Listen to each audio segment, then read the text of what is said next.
Hello,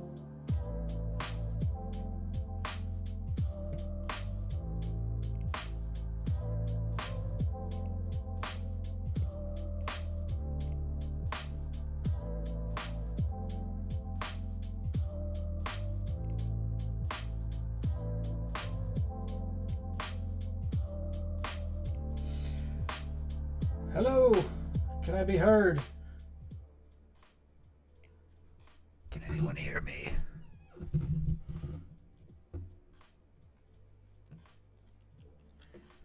Let's see, what do we got? Ah, looks like we're going. Let's see if anyone can hear me. Yell at me in chat if you can.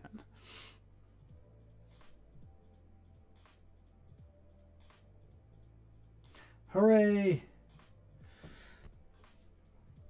Welcome, folks. I am trying Llama's trick of some copyright-free music, so I have no idea what's coming up.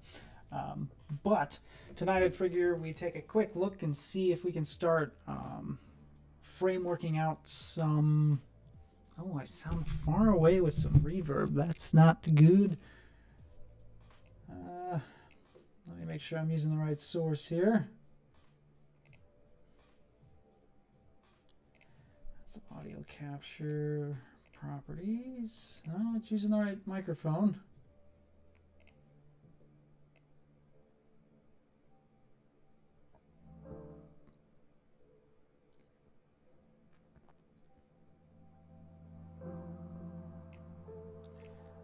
Let's cut the music here. Am I coming in any better? I don't know what I'm doing, so feel free to yell at me. All right, well, got anybody coming in here? 7 watching. I scared someone away.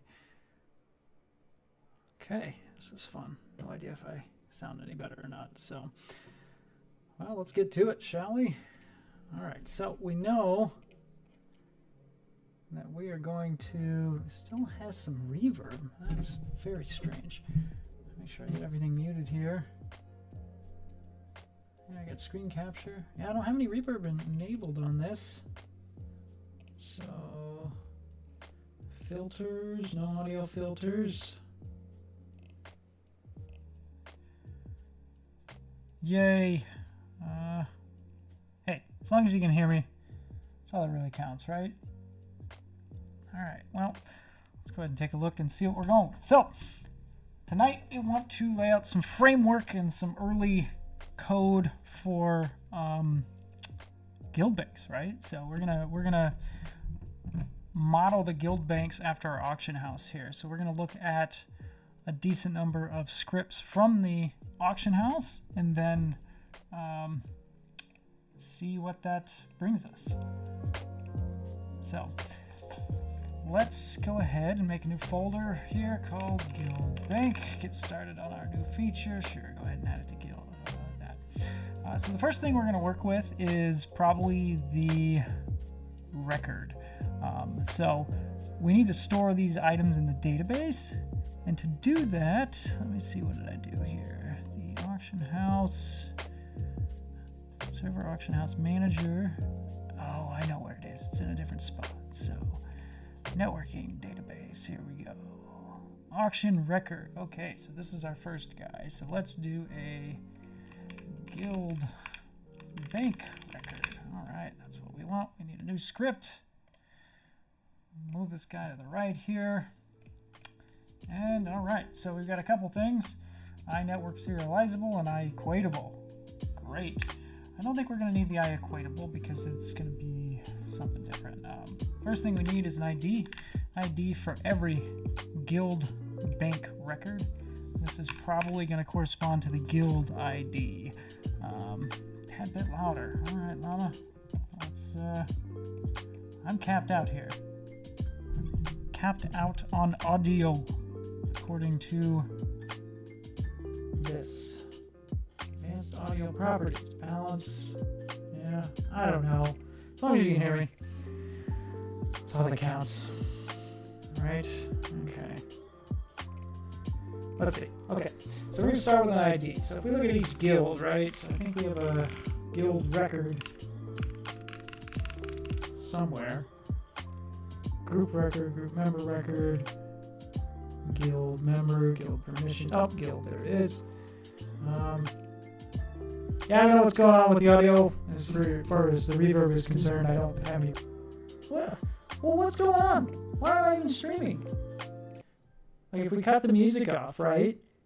Does that change anything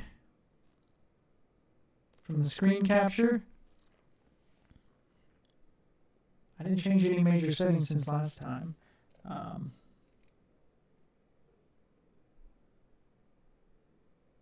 Yeah, I don't know.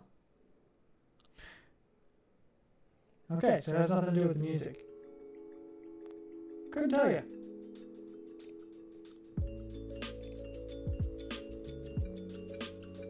Two audio sources have your mic.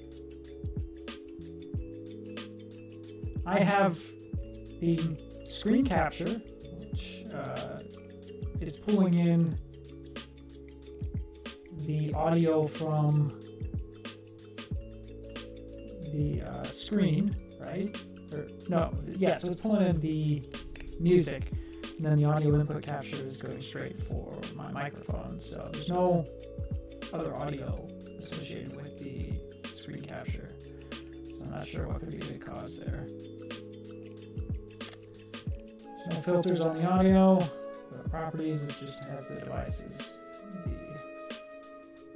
And this enabled down mixing. I don't know what the hell any of this means, guys. Alright, well, just tell me if I don't make any sense.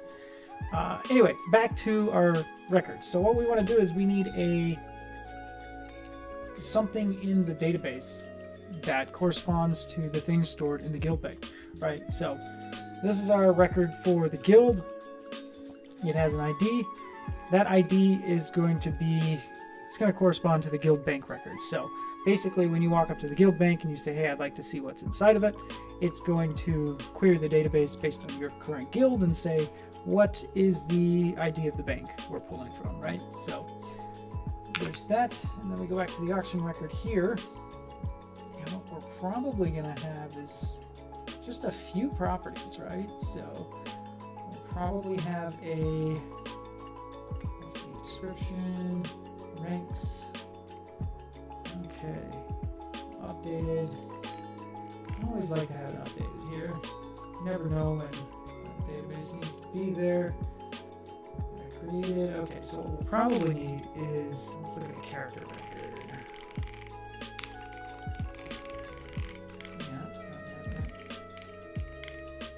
No, that's first type instance. Interesting. It's been a long time since I've dove into this code here, but let's just go with what we know.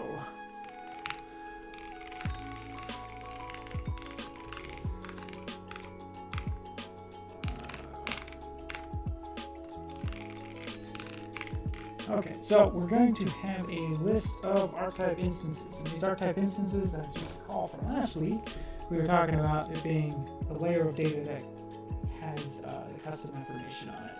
So once we have that, this is basically all that's going to be included as the first. This is the start of the guild bank, llama, yeah. So these are going to be the items in the guild bank. And again, this is going to be really rough around the edges at first. We're going to make a new region here. Base and region. What do we call the collection? We'll probably try it static string. I don't know why I set this as static and not a constant, but it's fine. Okay, table name equals, let's say, guild. How do we prefix all the other guild stuff here? Oh, we didn't even read this from the database. Interesting. Group record. Groups. Group member record. Interesting. I don't have my database software open, so I can't take a look. Oh, we never lived guild. Interesting. Okay, so I'll have to add some security around that. Guild. Okay, so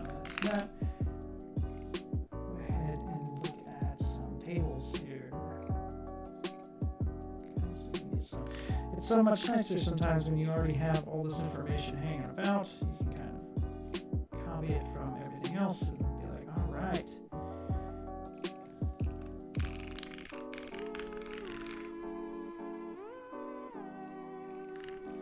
So this is just an ID filter here, and what this does is this is just kind of caching this data so we don't need to build it every time.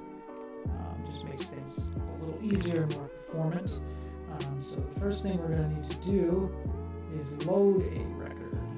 So update record for bit store. Yeah, so this is probably more akin to a storage record, right? Because if we look at your shared bank, right? Where the heck do I keep this? Big record, client record, groove record. Man, it's been so long since I messed with any of this. Zone record. Okay, let's say interactive shared bank.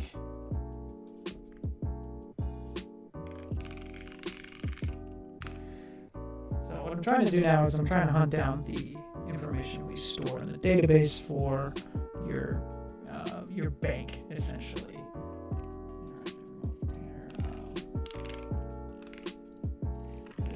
Profile. His personal bank is, where is this used? Okay, so bank profile ID. Here we go. Server player control record storage. Right now, personal bank. Here we are. Container record. Okay, so that's what we're working with for each individual container. So this is what we store in the database. Let me see if I can bring up the database on my other screen so I can give you guys a quick glancing tour of that. Hold on one second. I don't want you guys to see any of this, so I'm going to mask you out real quick.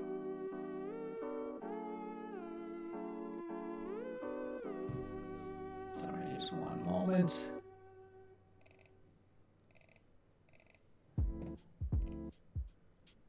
Okay, let's see, we take this off. Boom, okay. So, we've got our database here. We've got some fun things in here. So we can look at a storage record here. The stored record basically has...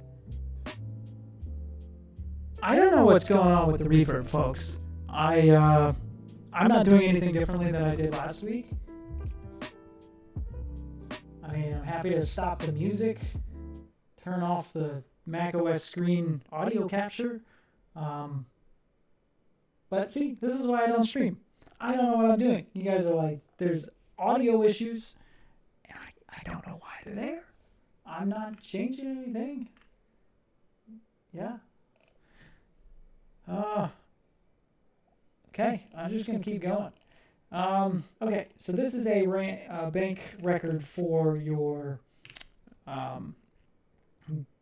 basically your shared bank, right? So it contains an instance, and inside an instance is all the unique data for each item.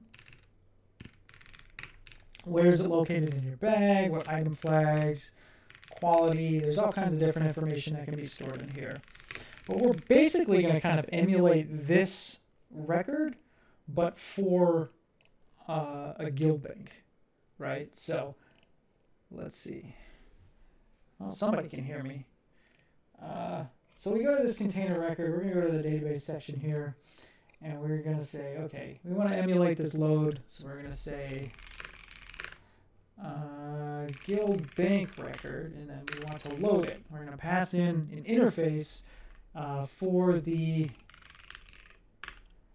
database. So for clarity, Nick, you said you couldn't hear me at all, or you couldn't understand what I was saying. Can anyone else understand what I'm saying? Do I need to restart the stream? How does this work? I don't know. And then we're going to pass in a string guild ID. Okay, so those are the two pieces of information we're going to need to pull a guild record, a guild bank record from the database here. So what we can do is we can say, okay, what's the collection? We're going to say db.getCollection. which is full of Guild Bank records. And then we're going to pass in the table name. So this is going to get us a collection from the database, and the collection from the database corresponds to one of these here. It's all overlapping. What does that mean? Let me turn on my YouTube volume, and that's going to get crazy. Let me mute my mic real quick. Check, check.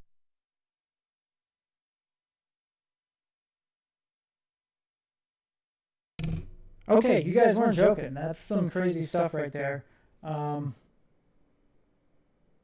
Yeah, I see that. Why on earth? All right, let me nuke my audio source and restart it. So give me just a second here. Let's go ahead and delete this audio source.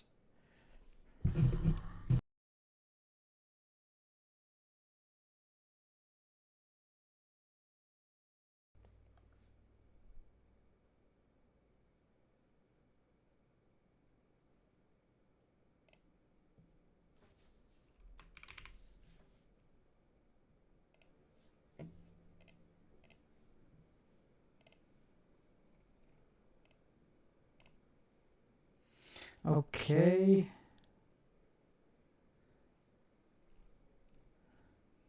Okay, hold on. Oh, hold on. Might be...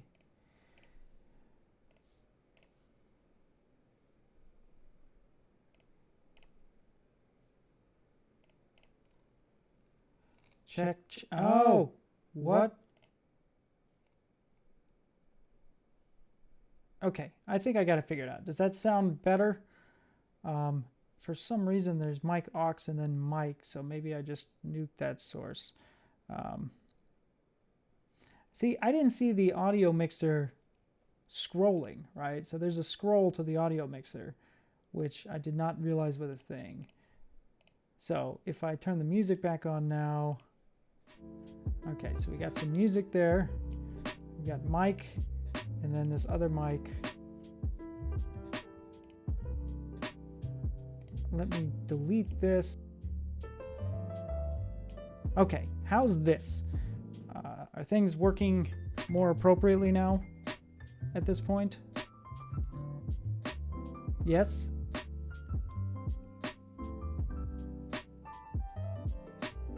Okay, so there's a, like, basically OBS added a mic/aux, or that was already there, and I didn't even notice it. So we were getting two inputs. You were correct there. The question is, like, how does one mute it if it's not my input sources? It's just like a magic thing. I guess I would just drop the volume. Yeah, drop the volume to 0 and you can't hear anything. Interesting. Okay. Okay, so you've got audio from me, and you've got music in the background. Balance is okay. We're good to go.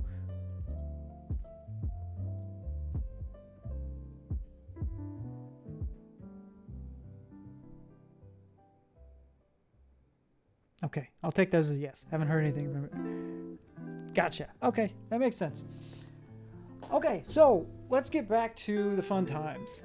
Sorry for the audio issues, everyone. I am new to this. I grew up very technical, fixing computers, building computers. I built an MMO. Don't know if you knew that, but this whole streaming thing's a little weird to me, so I'm still getting acclimated here. Okay, so a quick recap, since you probably couldn't hear me. What we're going to do is we're going to build, the first thing we want to build, if we're going to do a, no stress, if we're going to build a guild bank, what we need to do is we need a place to store it in the database, right? So this is my database, my local database. So it doesn't have real data in it. It's a bunch of garbage. But, you know, we have a place to hold your characters. We have a place to hold groups and group members, guild members, all the data about a guild, right? Things like that. So we need a new place to hold the information about, so we have like auctions here, but there's no auctions because this is my dummy database and I'm planning up. But what we want to do is we need a new place to store the guild bank record. So the container record, so like your regular banks, if we look at, storage. So this script on the right hand side has this data. You'll notice there's an ID. There's a container ID right here, which maps to this, a type, which maps to this, a user ID, which maps to this. There's how much currency is in this current bank and how many expansions are purchased, right? And then there's this instances list, which corresponds to this value right here. So basically this script on the right hand side corresponds to this mapping in the database, and we want to do the same thing for a guild bank, right? So what does our guild bank need? First thing it needs an ID. I've got an updated here. We're going to add some expanded logging later. Some sort of logging mech to essentially track changes, right? So when people deposit, when people extract, things like that.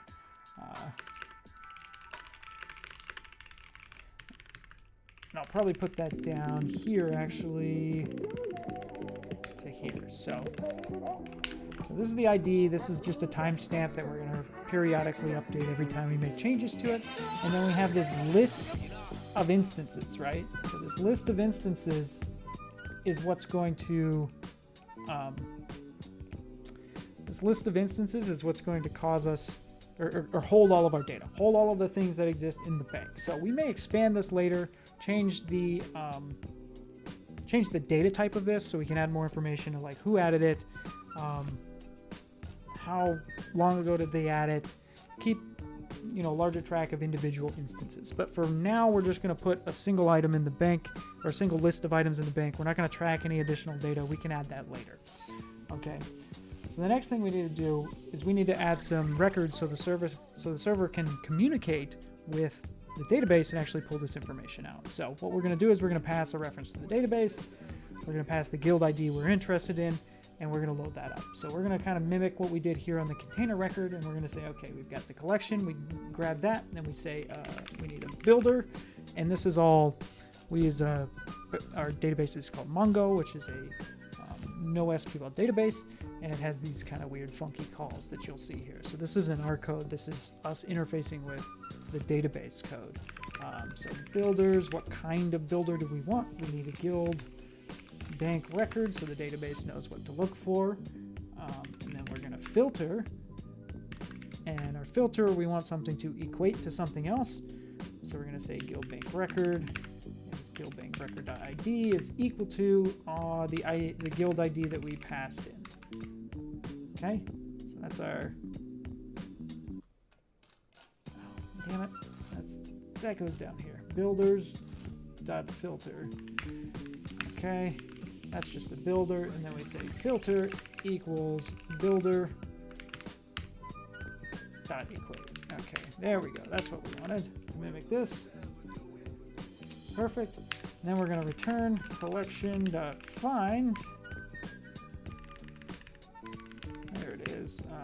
Filter first or default. Right. So this is going to end up returning an empty thing if there's nothing in existence there. Now, when I write these database record loads and reads and things, I typically add what's called an async load, which kind of does it in a different way that doesn't lock up the main thread. I may work on that later, but right now I'm not really concerned with that. So this is loading the record, and then the next thing we'll need to do is store a new record. That's probably what we'll have to do first. So static void store new on Mongo database db. Actually, no, this is not a static method. We're going to create this guild bank record, populate the information, and then tell it to store it. So we say collection equals db get collection guild bank record table name, and then collection.insert one, and this. So I'm going to insert that. So now we're going to store a new record in the database. We're going to retrieve a new record from the database. And then finally, not finally, I mean, this is just, again, we're just kind of putting a shell together of scripts here, and we will refine these as we go. The next thing we need to do is obviously update the database record as soon as any changes are made. So we can say public void update record, right? On-code database, pass in the reference to the database. Get the collection again, db.collection. What do I do with the ID filter? Notice I have this cached here. I don't need this builder. I'm going to go with... Oh, it's static. Damn it. I'll figure this out later. This is optimization stuff.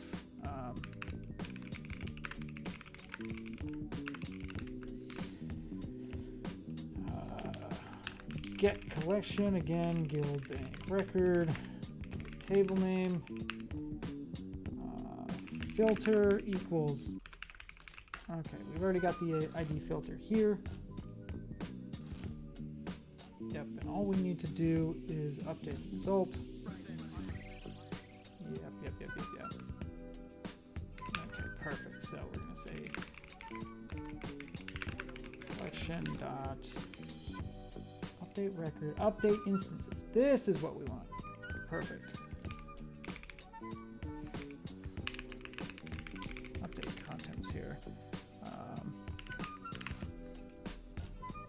Okay, so we got the builders, we got the update.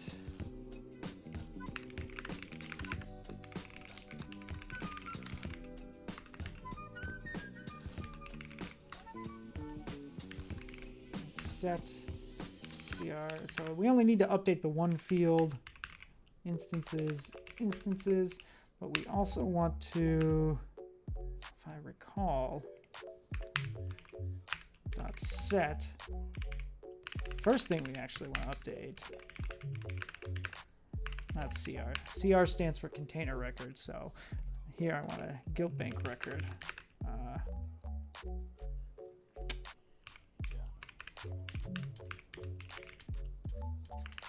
Guild bank record dot updated. No, that's not right. Ah, oh, damn it. Here it is.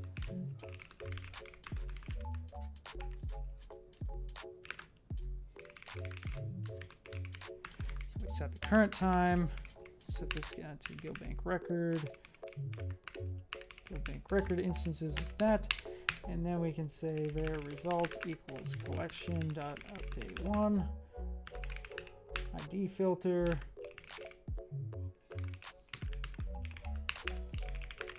Result of modified count is greater than 0. So that's just saying, hey, did we actually successfully update the database record? So this is all a bunch of fun, complicated mumbo jumbo, but the only thing this really does is, you know, we have this static method to load a record and return that record. This is the return parameter here.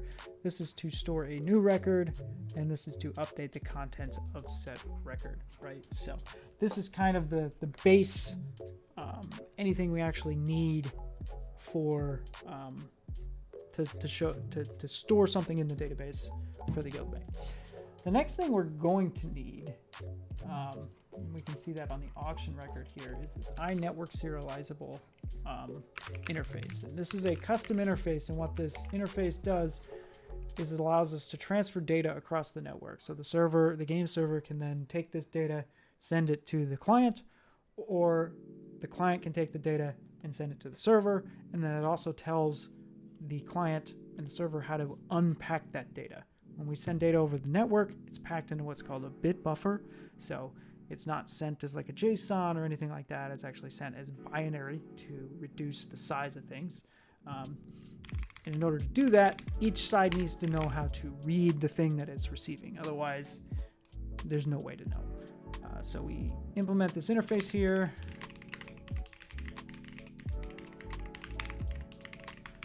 And again, this is all custom backend code for us. You see the editor's pissed off that I haven't implemented the proper interfaces. Do I usually do explicit on this? I don't remember. No, I just do.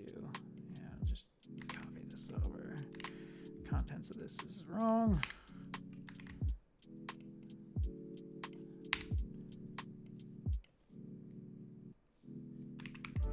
Notice there's some fields already in here. Great, and get rid of all these.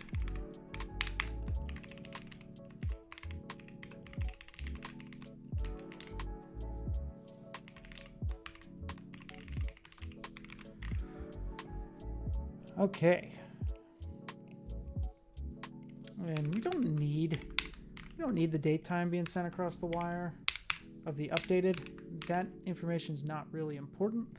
That's only going to pertain to just any debugging things we do on the back end. So let's go ahead and collapse this database region here and take a look and say, okay, what's going to go into the buffer? So we have two methods that come with this interface. We have a pack data and a read data. So the only trick is you need to make sure both of these are consistent in the order in which they pack them and the order in which they read them, right? So first thing we're going to add is this ID. We're going to pack this via this add string. This is all long, complicated, fun stuff that actually takes the values and packs them into a binary bit buffer. The next thing is we have this list here. This list may not contain anything. So the first thing we need to check is, do we have data? And we can say instances is not equal to null, and instances.count is greater than 0, because if it's 0, then what are we going to do with it? So now we're going to say buffer add boolean has data. So this is going to say if we have data, we're going to send at least one boolean, a true or false, to the client to say, is there anything there? And then if we have data, what we need to do is we need to tell the receiving client how much data are you going to be receiving. So what we can do is we can say buffer.add integer, and we can say instances.count. What's up, Ace of Tech? Welcome.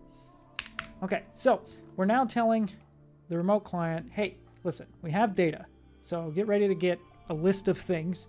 How many things are we going to get? We're going to add a count. Okay? Then what we end up doing is saying, okay, now we need to loop through this list and add the data to the buffer individually. So we're going to do a for loop here.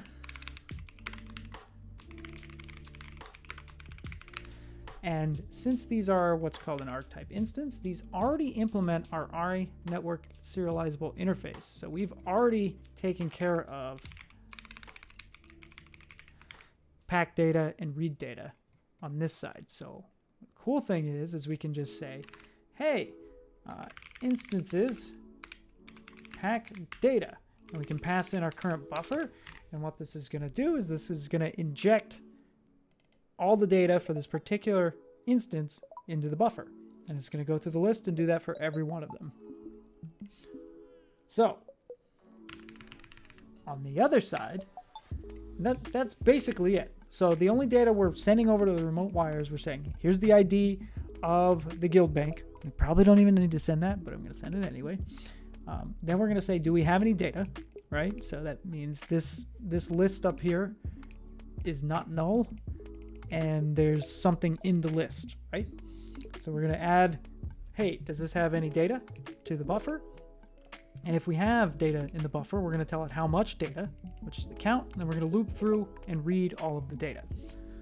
On the opposite end, so whoever is receiving this packet has to read this data in the exact same order. If it doesn't read it in the same order, it could read some binary data that's not meant to be read in a specific way, and you get garbage information. You get garbage in, garbage out. So you notice we added the string of the ID. So the first thing we're going to do is read a string for the incoming buffer and assign that to the ID variable. Now, the next piece of information we added was, hey, is there any data inside this list? So now we can just say if buffer.read boolean.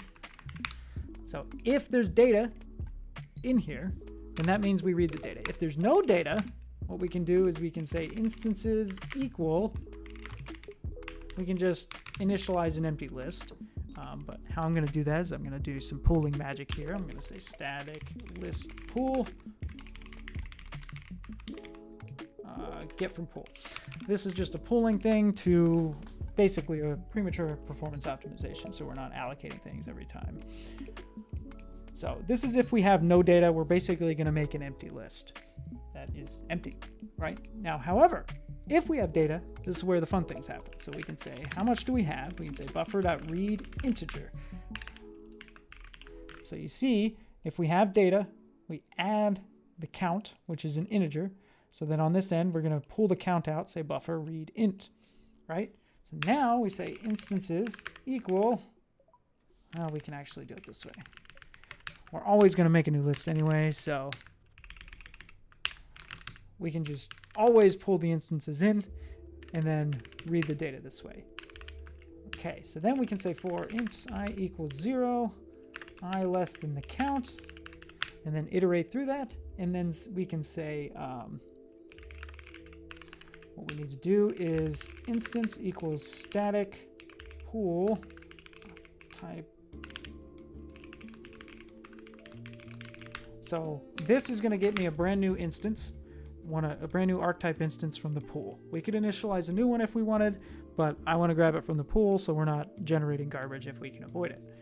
Now, remember, this archetype instance implements our iNetwork serializable interface, which means it has a read data and a pack data. So what we can do is we can now say instance.read data, pass it in the buffer, because if you look, in the case where we have data, we're going to add a string, we're going to add a bool, that's true, we're going to add an integer, and then we're going to pack the individual data for each instance as we loop through the list of data.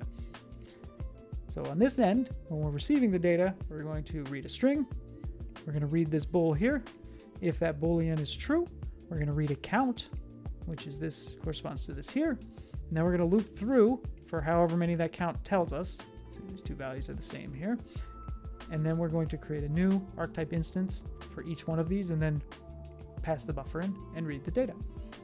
So now we've just wired this up so I can take this, I can create a new guild record, a guild bank record, pack all the data in, and then pass it over the network, and the client can then receive that data and populate the UI.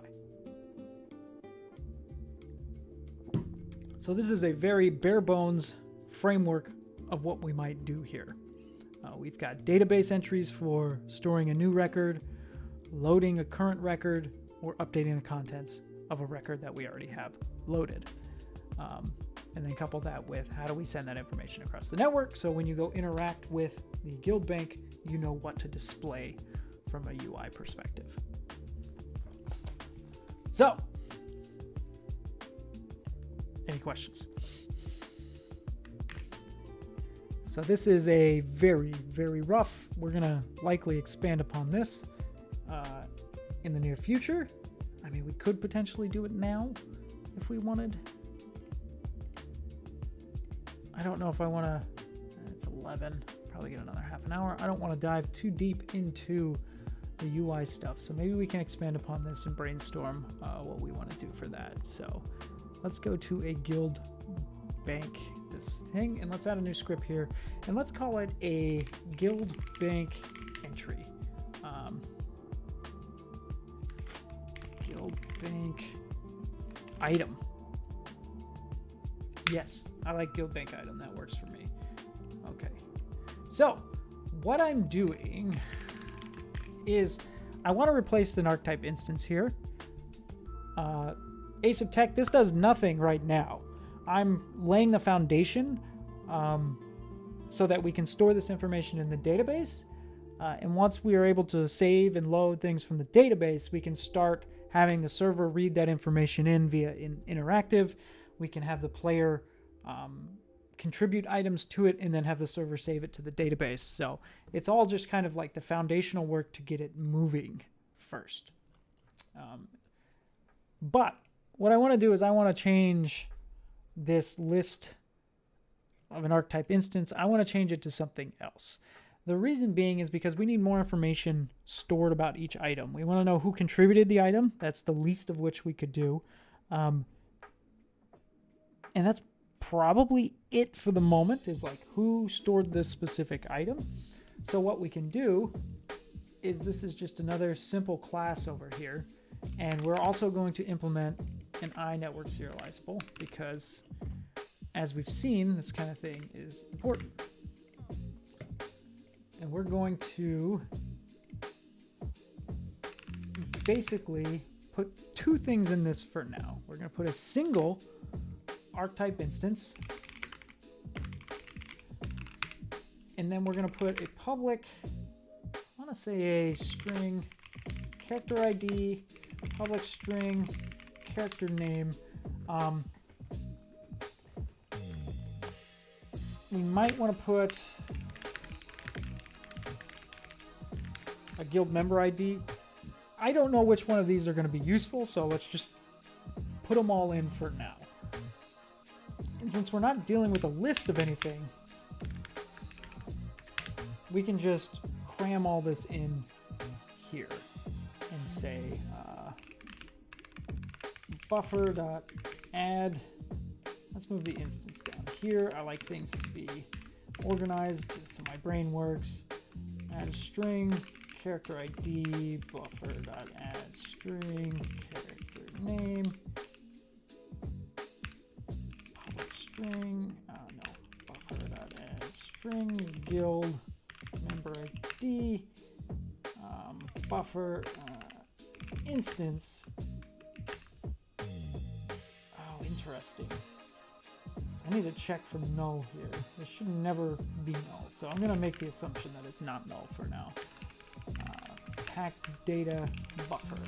And then on the other end, we can basically just say character ID buffer.read string. And most of this data might not even be necessary. But for example, if you open the guild bank, you're going to want to know like who put this in the bank, right? So like this is what I'm trying to convey through this, and between the character ID, the character name, and the guild member ID, we can display all the appropriate information. And again, I'll probably strip some of this out. So let's say instance equals static pool archetype instance get from pool. We're going to get a new one of those. Instance read data, pass the buffer in and let it read its thing. So this is just a simple kind of helper class. And now what we do is we take this guild bank item and we replace, oops, whoa, what are you doing? We replace this. So instead of instances, we can say items, right? So looks like we need a different namespace here.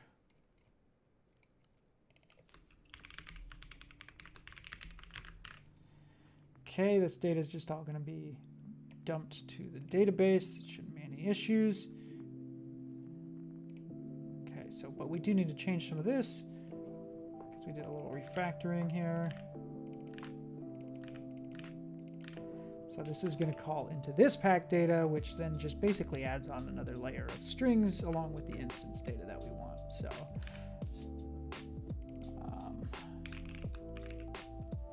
we could, if we want, we could say this is an iPoolable. No, that's not it. Just might as well optimize now. I don't remember if I want to do explicit implementation of this. That's fine.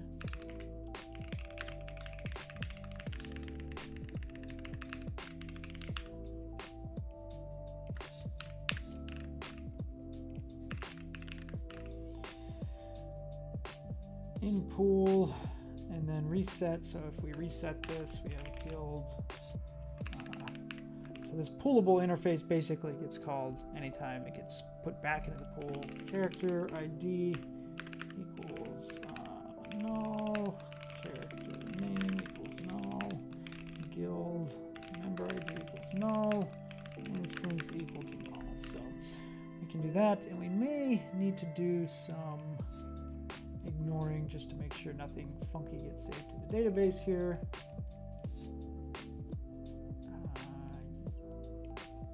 Okay, that's how it is.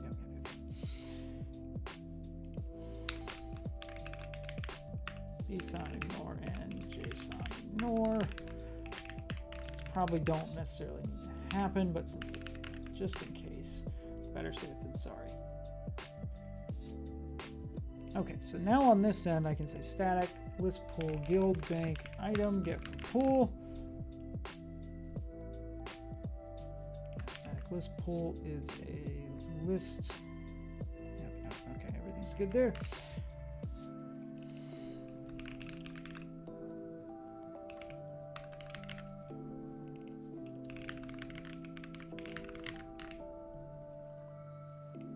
One thing I did forget to do is add this to our list. So we were creating a new one of these. We were reading in the data, but we weren't actually storing it in the collection that we just created. So definitely going to do that. Okay, so this will give us a little bit more flexibility. So instead of just writing the archetype instance directly to the database, we have a collection of items that have some additional information that we can tag on, right? So if you are going to the guild bank, for example, you open it up, you're like, ooh, who donated this item, right? And we can add some additional information in there to be like, oh, this was donated at this time. So speaking of which,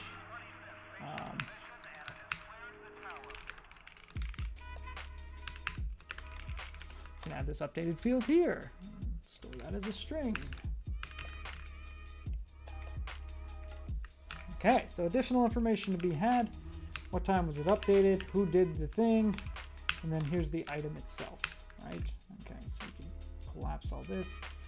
We do need that updated in the list though, so we can say buffer.add date time because this is something that players will want to know.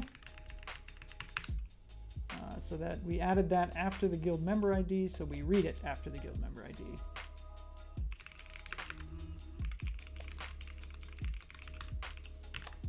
Okay, so there we go. Let's go back to Unity, give it a nice compile, and see if anything crazy happens.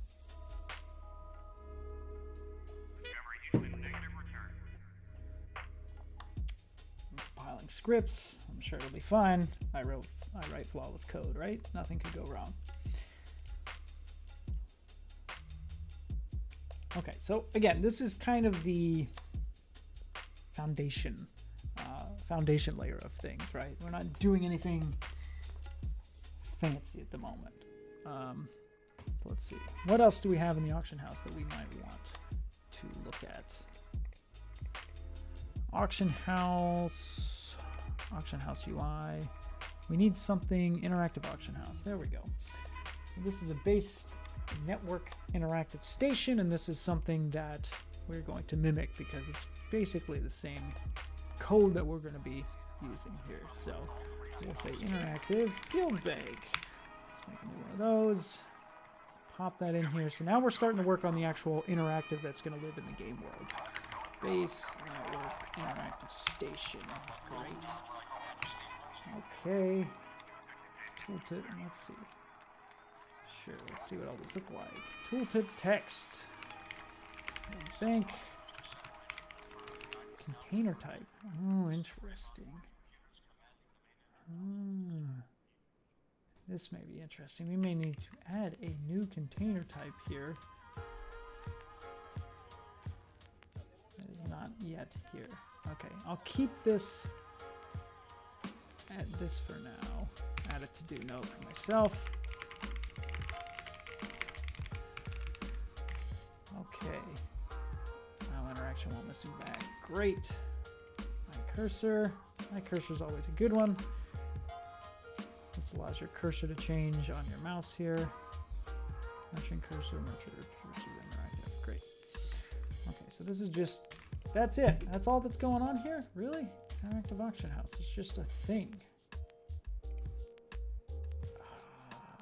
Where is... okay.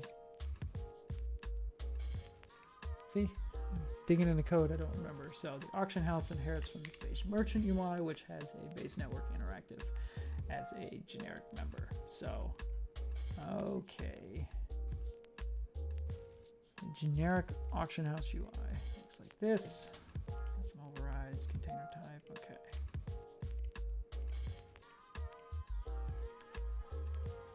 Fascinating.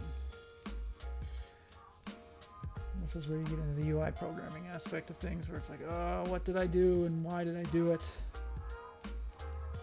Let's take a look at in-game, right? So let's go to GM1. You guys can see a little behind the curtain here. Actually, no. Let's go to the city. You guys know the city, right?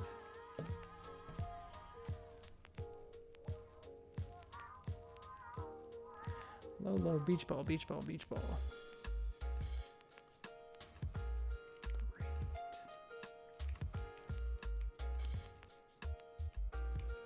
All right. Let's go take a look at the auction house and see what this interactive looks like. Okay, interactive auction house. We've got interactive flyer. Okay, so it's just a code on here with a game entity and a network entity. There's nothing crazy going on. There's no state replicator, no sync replicator, nothing nuts.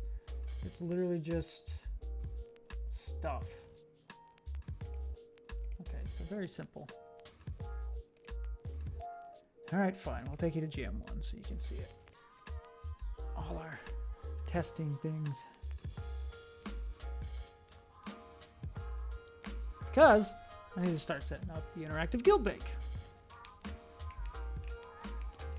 A lot of random stuff in here, so don't pay no mind to it. But what we do have is we have an auction house, right? So we have an interactive auction house. So let's go ahead, duplicate this, move it over a little bit, call this an interactive guild bank, right? Actually, no. No. Ah, it's tricky. We want the visuals of this. Of a shared bank, just for fun.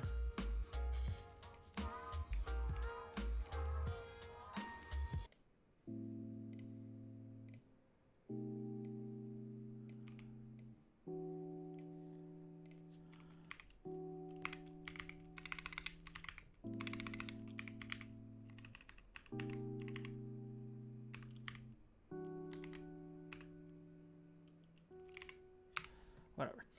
Okay, this isn't final visuals, but we can say interactive guild bank, right? Okay, so bank interactive. Okay, so what we need to do though is the script here. We're gonna break this out from the prefab, and we're gonna say guild bank interactive. We don't need interactive bank. We do need a game entity and a network entity. No syncs, no replicators. We're good. Interactive, perfect. Okay, so now we go back to our scripts here, and let's just double check what we did on this bad boy. This was an interactive collider, interactive forwarder, which was the interactive auction house. Yes, I do like doing that better. Putting it on the parent object is much nicer. Let's do that. Game entity, network entity. Perfect. Nothing else needs to be done there. We can take off these two. Interactive forwarder to the parent object here. Perfect. I think that's what we did here, right? Interactive forwarder, interaction auction house. Great. Stop using this old crap.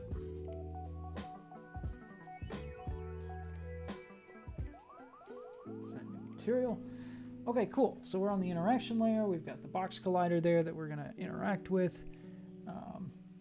Did I interactive guild? No, I didn't.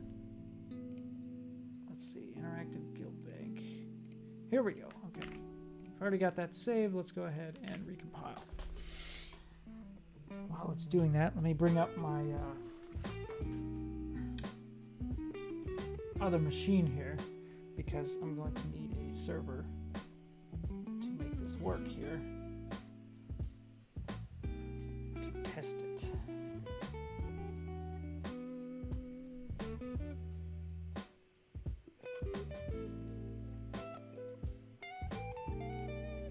All right, so I've got my Windows box loading. Interactive, what did I call it?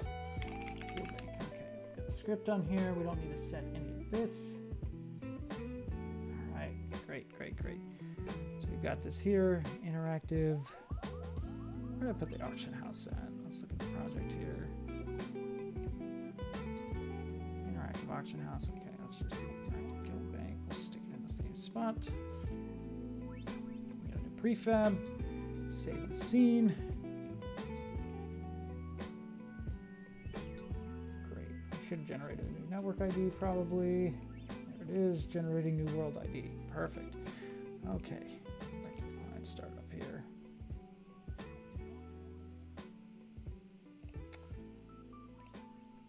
Don't look at all this. It's a secret. I'm gonna move it to another screen.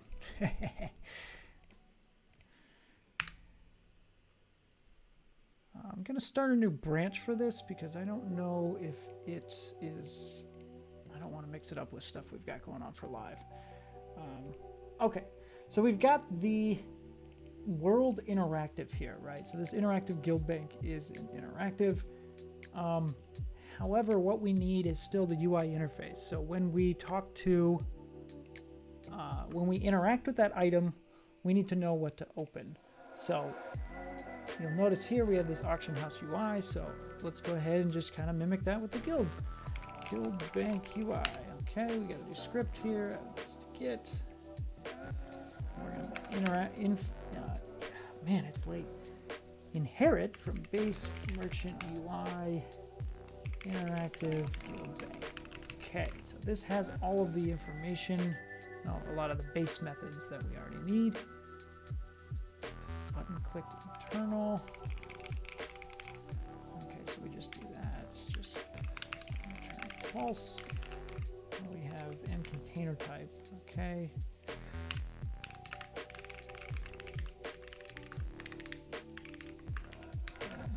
Add a separate new container type. Let's just do that now. 59.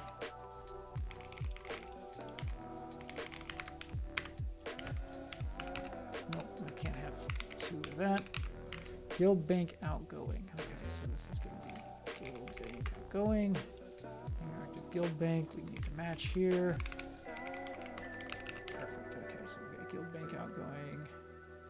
So auction outgoing, great. Okay. Nope, we don't need this to-do list anymore. Perfect. Okay. Auction house UI, now we have guild bank UI. Okay, so this is all just kind of from the base. We don't need to care about any of this. All right, let's get to work here. Region, mono, and region. We're gonna do the same thing. I name it outgoing Ace of Tech because it's going from the client to the server. You're kind of sending it away. So you can think of it like when you go to the mailbox, it's outgoing mail. You're going to take an item and deposit it into the bank, right? So this is the container that you will be putting items into, sends it to the bank. The rest of the guild bank is going to function like the auction house and be like a merchant, right? So you'll be able to, if you have the proper permissions, you can extract it. And we'll probably expand upon that and find ways to like mail it to people and things like that. But right now, the only thing that you're adding items from your inventory to the guild bank will be outgoing to the guild bank. You'll be basically sending your item to the guild bank, so that's why I call it outgoing, just to reduce any potential confusion and things like that, right? So if we look at the container types, we have, for example, trade outgoing and trade incoming, right? So you have your outgoing trade is something you're giving to someone else, and incoming trade is something someone is giving to you. Oh, I need more water on these evenings. Okay. Okay, so we're going to hook up some events here. Basically, call some refresh on when the window is shown and when the window is hidden. Don't need to do anything about those now, but it is nice to have to remind myself to do it later. That's really the big thing. So now we're going to do the monos. So we've got when we awake, when we start, and when we get destroyed. So these are kind of the key ones here that we use.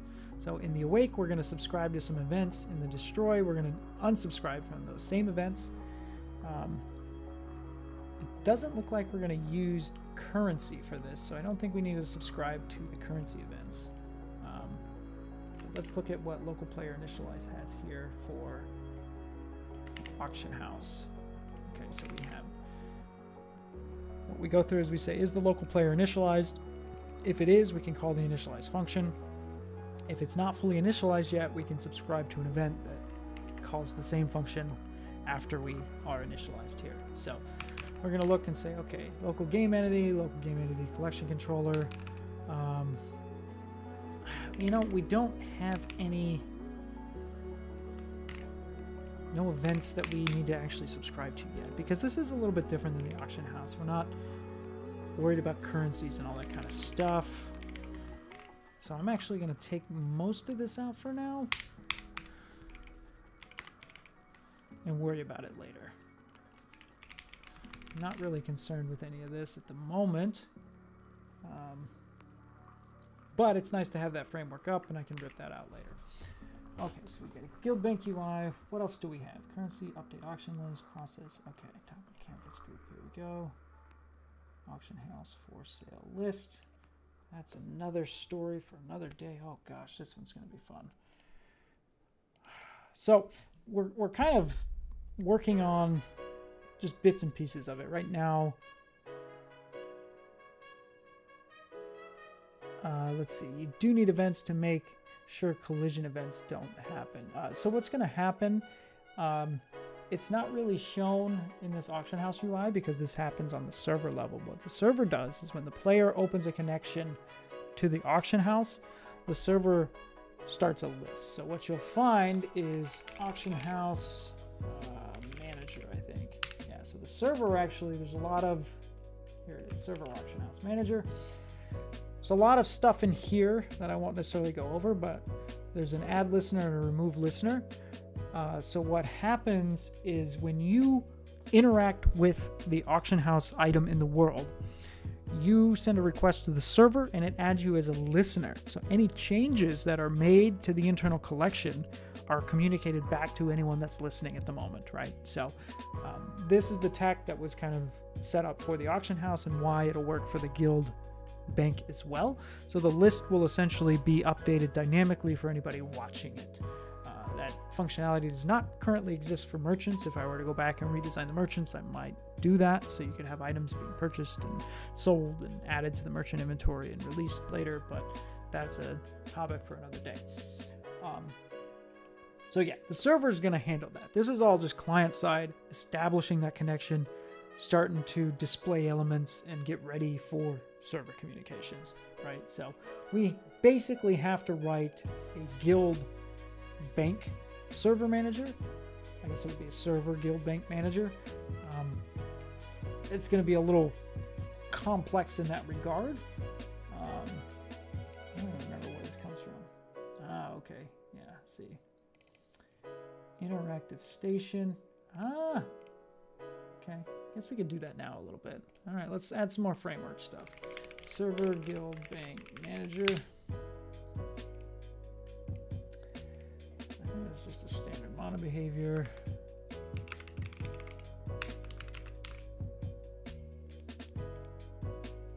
So is auction house, is guild bank, interactive station, null, and if it's the auction house. What am I asking?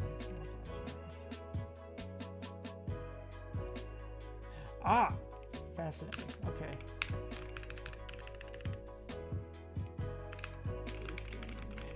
Server and server game manager dot.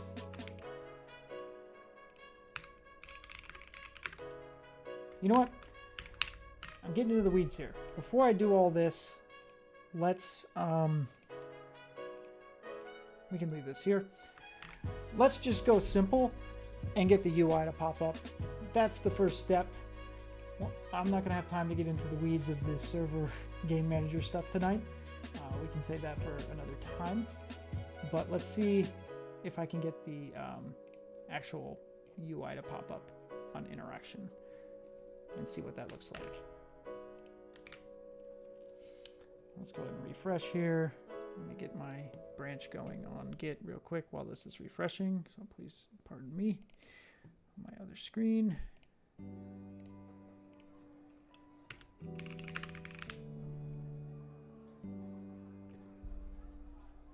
Oh, come on. I fat fingered the... Gosh dang it. Okay, here we go. Guild Bank. Okay, perfect. So what kind of scripts we got?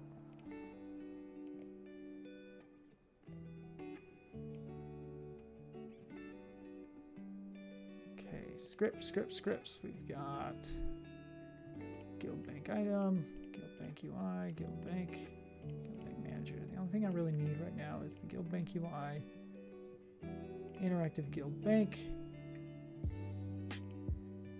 the container type update to include what container type it is. I don't need Guild Bank records yet added to the thing. Interactive Guild Bank prefab and the GM1C modifications that we did. These are things I can pull down to my other client here.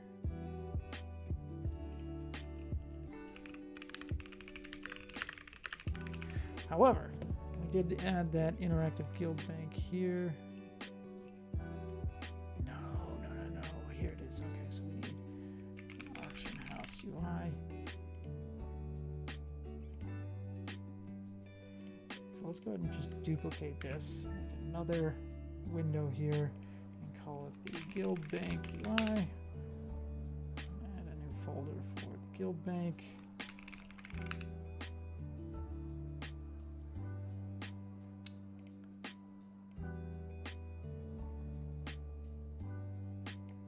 Stick that in there.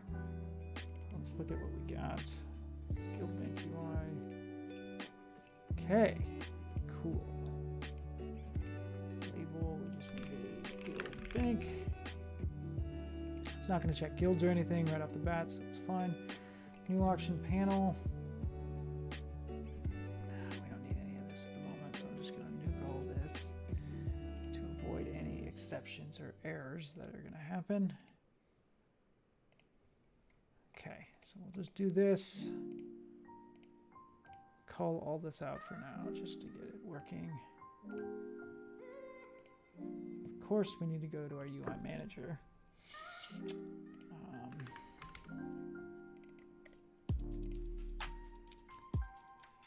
Auction.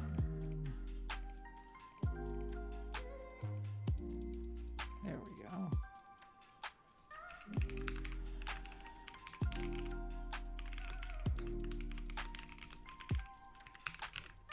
Great.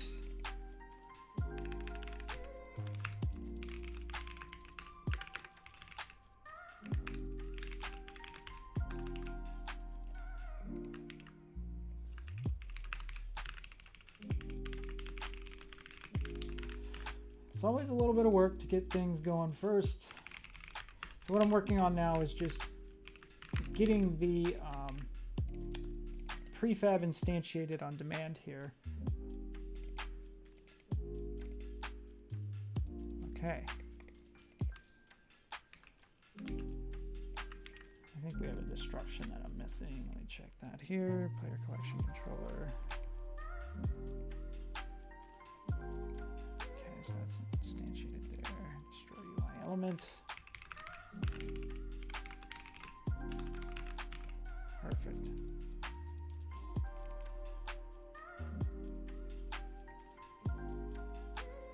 Process packet. Let's see. Uploads an auction house. What? Is this what I did? Server auction house manager. Fascinating. Ah, okay, yeah. I see now. That's just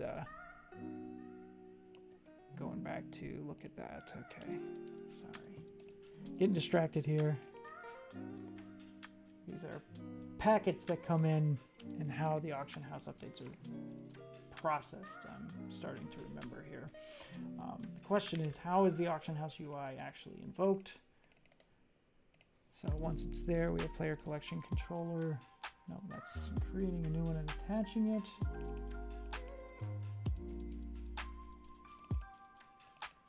No. Update auction list. That's all through the RPCs here. I think it's the base merchant UI is saying, what is the container type? Okay.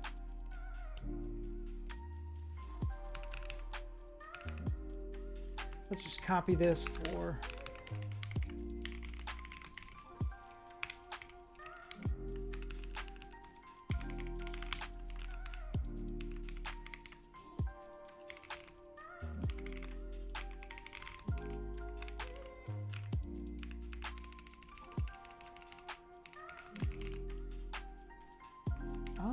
Interesting. Yeah.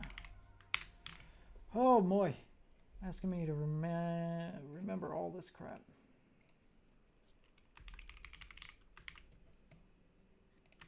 Interactive station changed. Okay.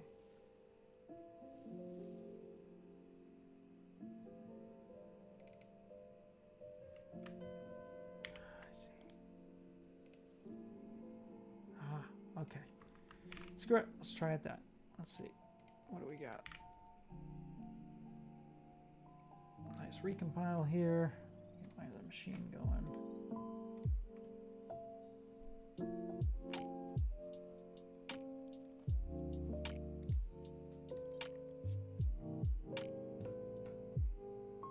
Yeah, so most of the work is going to be done by the server guild manager. That's going to handle talking to the database, subscribing to listeners, and doing all that kind of fun stuff.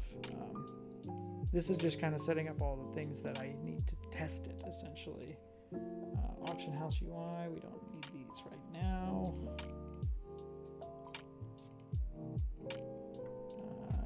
Guild Bank UI, let's go ahead and add that.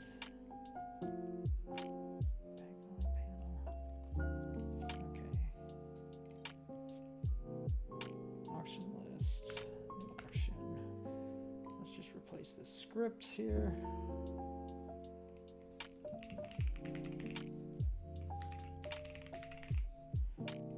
Bank UI, perfect, normal. Alright, we've got all the stuff here. Great. Got a resizable window. We'll save that. Now we go into the client manager here. UI manager. Auction house. Here we go. Perfect. Copy the panel. Disable and hide. Go bank UI in there. Boom. Save that scene. Okay, now just give me a second to pull up the changes on my other computer.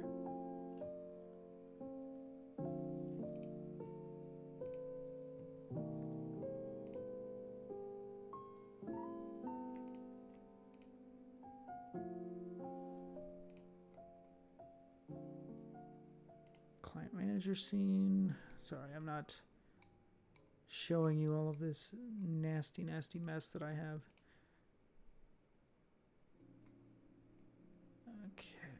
Okay, we've got the prefabs, got the GM1, got the container type, Guild Bank UI, interactive Guild Bank.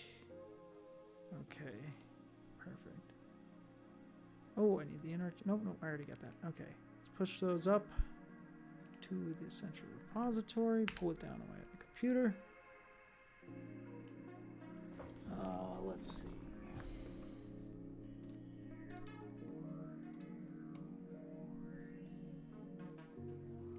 Okay, let me make sure.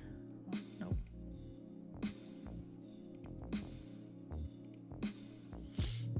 I was connecting to the wrong server. Don't need to be connecting to QA.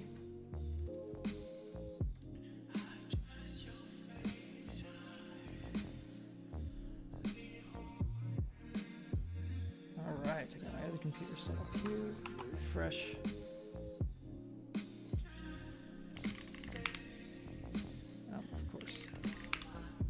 Nope, didn't set that correctly.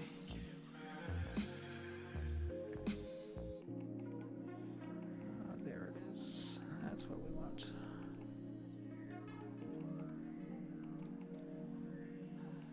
Make sure my server's set up. Okay, start that. Start GM1 going on.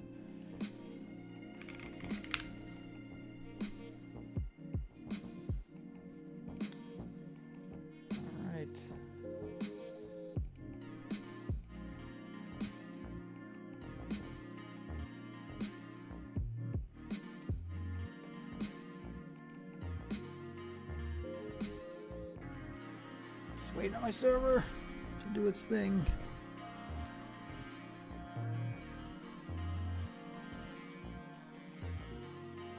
One more second. It's taking its sweet time because it knows I'm streaming. Also, Windows machines are incredibly and slow when it comes to Unity, and I don't know why.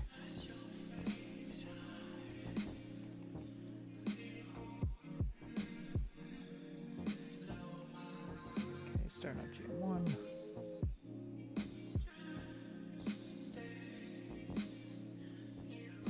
Oh my gosh. Never seen it go so damn slow. What are you doing, Unity?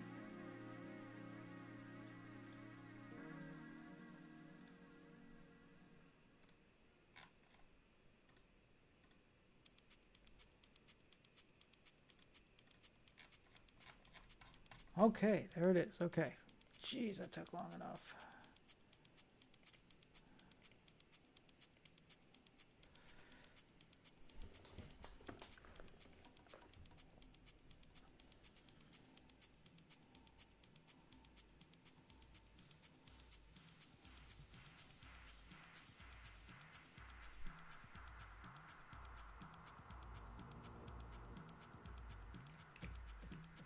Don't look at anything. There's nothing there. All right, let's see if this works.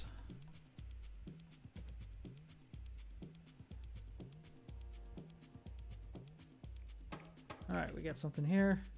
Hey, look at that. Okay, right-clicked on the item, brought up our fancy new Guildbank prefab. Doesn't have any data associated with it. I guess it's not allowing me to change the size here. Oh, here we go. Okay, so that's the first step. Just some UI stuff, some framework going on. The meat and potatoes is really going to be, the server auction house manager. As you can see, has a lot of stuff going on. Not all of this is going to be applicable to a guild bank, but a lot of it will be, right? Like, we're not going to care about deposit calculations and auctions and one-up and finishing auctions, so it's going to be a little simpler, thankfully.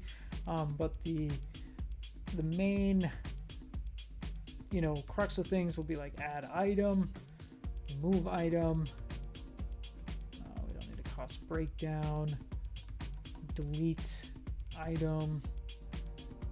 We've got some send mail options in here that we could potentially leverage. Add and remove listener, this is going to be a big thing, so we can send updates to the players. What is this? I can't handle this.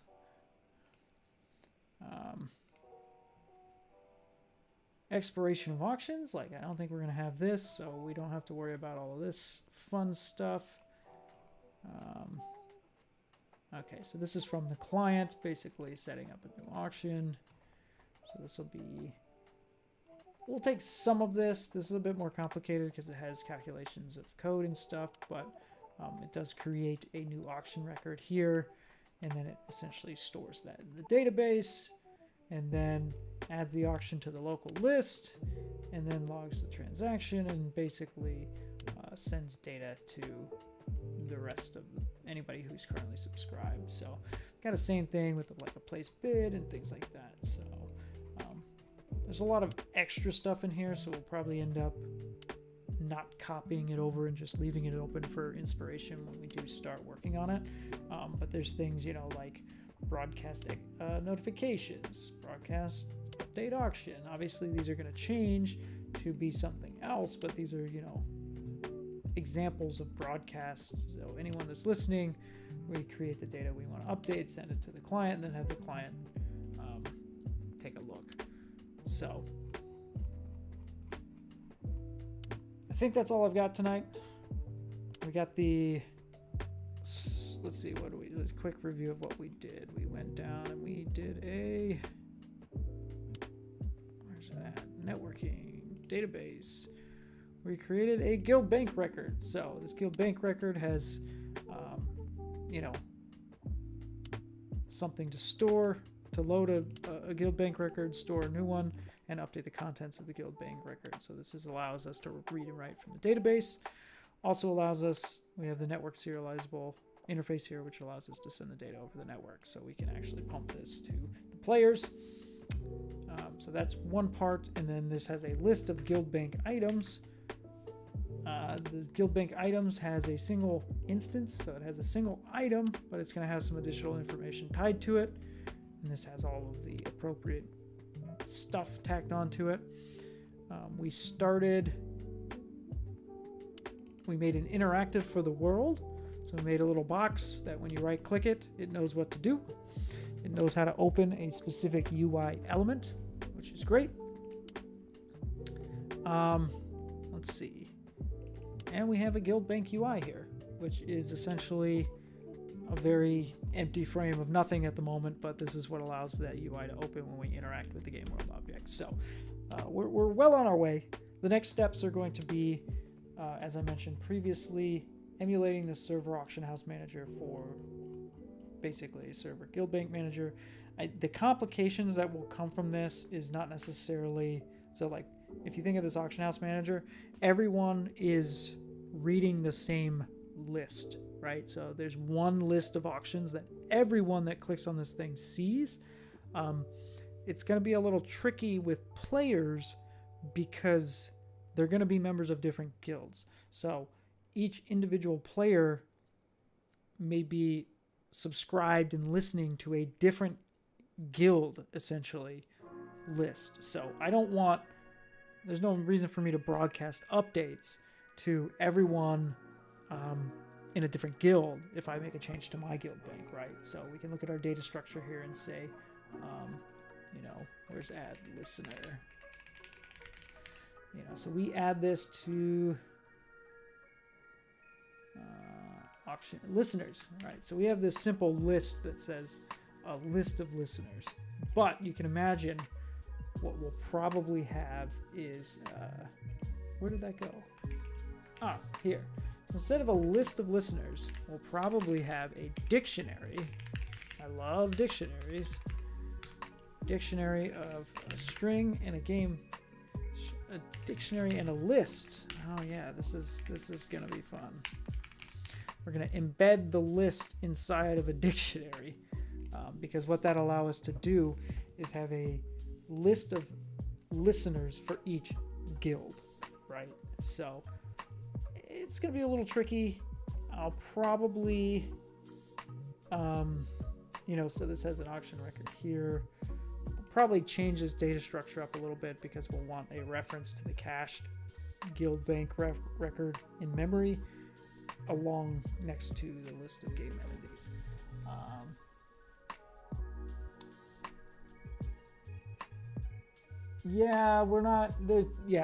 The guy who worked on the social stuff and the guilds and all that kind of stuff, he's the time he has to give us is very limited, so we're not going to be expanding the guild system anytime soon to feature creep. Why are you suggesting this, Nick? Come on.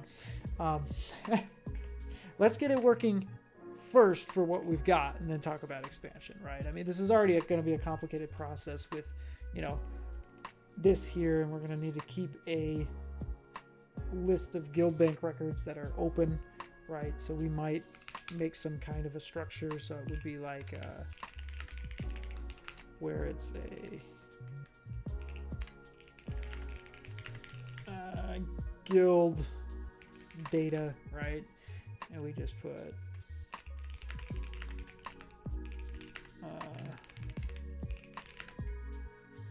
Guild Bank record, yep. And then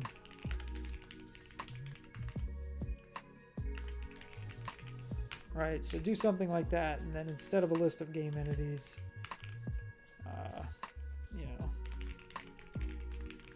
something like that, right? So then we can look up the guild by its ID, and then we have access to the record if it's loaded in memory and how many people are currently listening. So then when we, for example, say, let's just framework this out. We're already here. We're already doing the work, right? Just for fun, okay? So if listener.network entity, listener.character data, listener.character data.guild. Okay, so I'll need to look up some additional data. So let's just pretend it's the guild for now.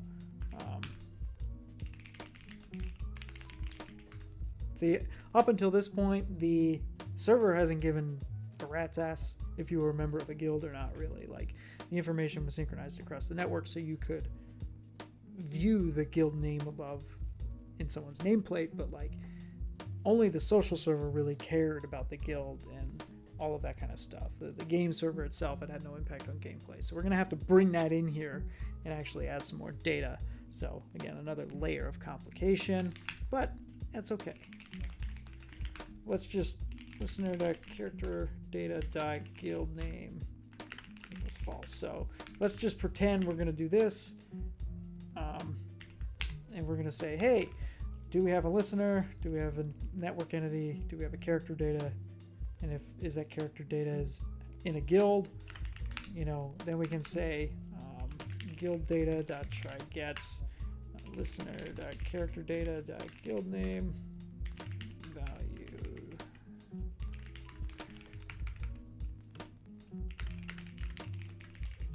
And this is not going to work too well as a struct, so let's just keep it a class so things don't go crazy on us here. Okay, then we can say, okay, and then, as we were checking before, we were saying make sure the listener is not in the list, so we can say then guild data listeners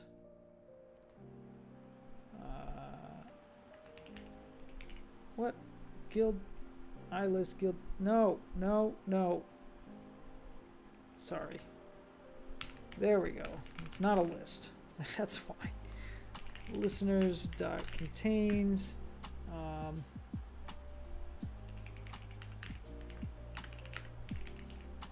I got an extra parenthesis up here, it's getting late. Boom. Okay, then we can say guild data dot listeners dot add listener. Boom, done. Now we can send appropriate data.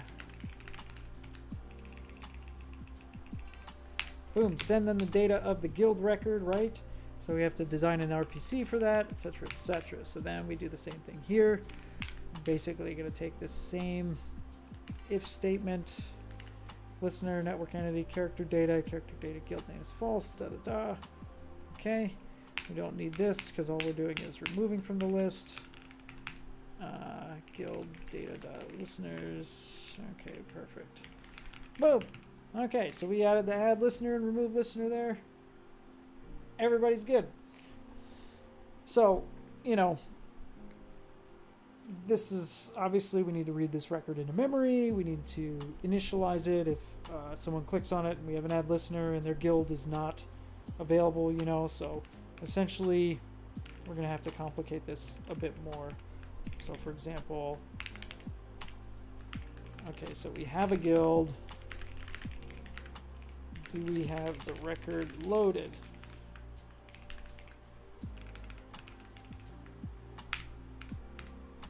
Okay, so do we have a listener network entity? Are they in a guild? If we can get the guild, so if we have this data preloaded, great. Otherwise, if we don't have it, okay, so if we have it loaded, if guild data.listeners contains listener, then we add. Okay, that's the only time we add here. Okay, so if we have a guild record, do we have the guild record loaded? Okay, so what we're going to do is, let's just say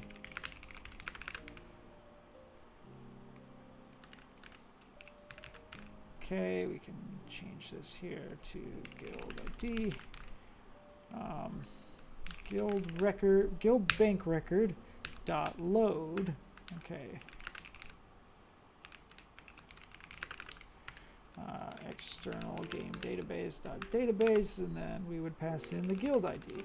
So this is going to load our guild bank record, and then we would say guild data dot add. Well.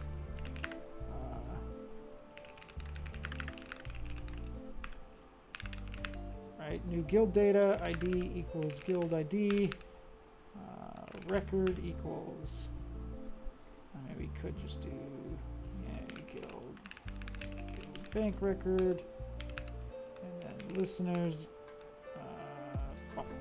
static list pool, game entity, get from pool, done, guild data dot add, listeners dot add, listener,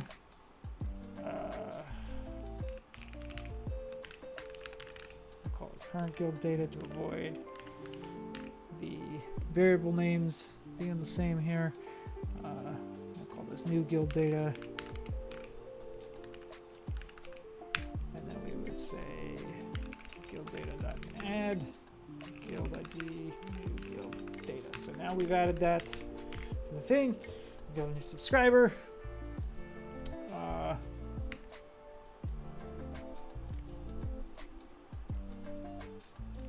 Yeah, so then we would send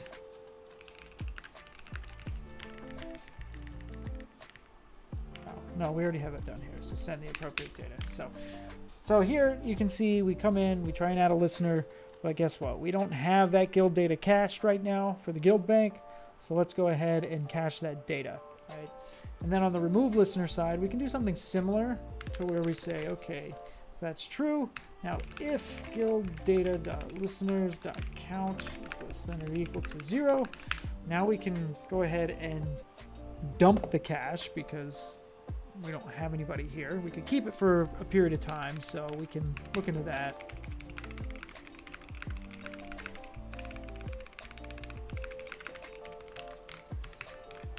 But then we would do, let's see,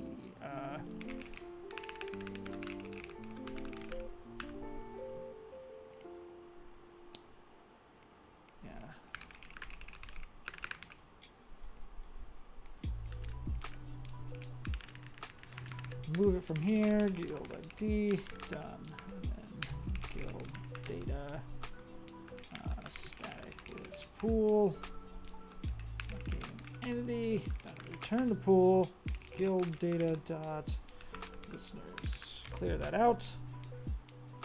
Done and done. Nuke it all.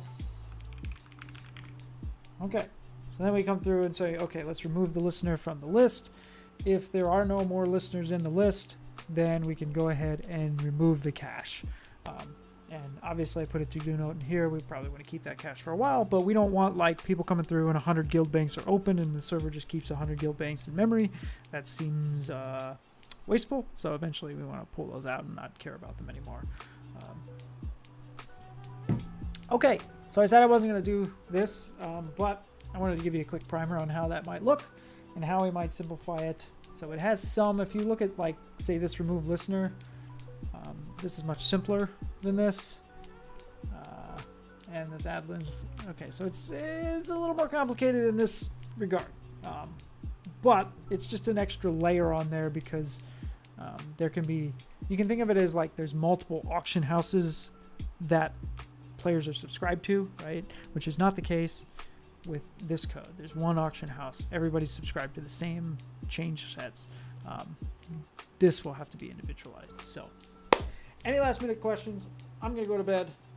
I appreciate you all sticking around and working through my audio issues. Hopefully that was fun or interesting at all. I think it was incredibly boring, but I am curious to hear what you all think. So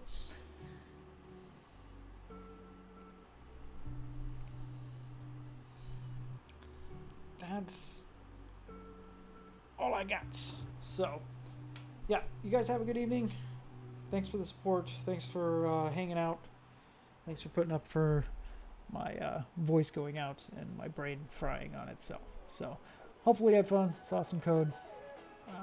I'll try and do this more often, but hey, we've got some frameworks going here, so devil's in the details, and that's when things get really tricky.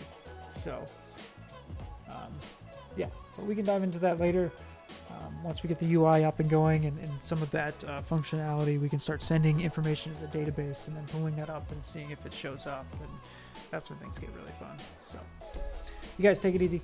Thanks again for everything. Have a good night.